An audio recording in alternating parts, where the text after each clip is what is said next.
So here we have the ulna right here, and we have the styloid process right here. You can feel it protruding. And then we also have the head of the ulna, which is the head of the ulna. And then here we have the radius, which is on the thumb side. We have the styloid process, which you can see right here. It kind of sticks out. And then we also have the head of the radius, which is on this side over here. And then the anatomical snuff box is going to be this area right here. You can kind of see the divot to tell it's the snuff box. And then we have the scaphoid, which is just below the thumb. You can kind of palpate it and feel a little bit of a bump right there near the wrist.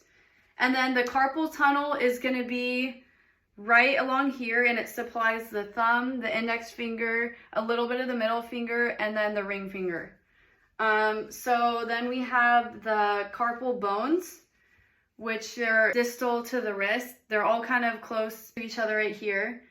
And then the metacarpal bones are going to be the long bones that are after the carpal bones, and these are a little bit under your knuckles, and you can see them when you're flexing your fingers. And then we have the phalanges 1 through 5. We're going to start with phalange 1 right here on the thumb, and then we go 2, 3, 4, and 5 on the pinky. So we have the extensor carpi radialis longus, which is here on the radial side, and as you can see, it does wrist extension.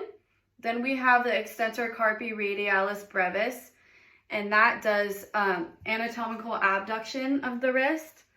And then we have the extensor digitorum. This extends the phalanges and the fingers. And then we have the extensor carpi ulnaris, which does wrist adduction. Okay, then we have the flexor carpi radialis, which does flexion of the wrist and abduction of the wrist. Then we have the palmaris longus, which does flexion of the wrist. And then we have the flexor carpi ulnaris, which does flexion of the wrist as well as adduction of the wrist.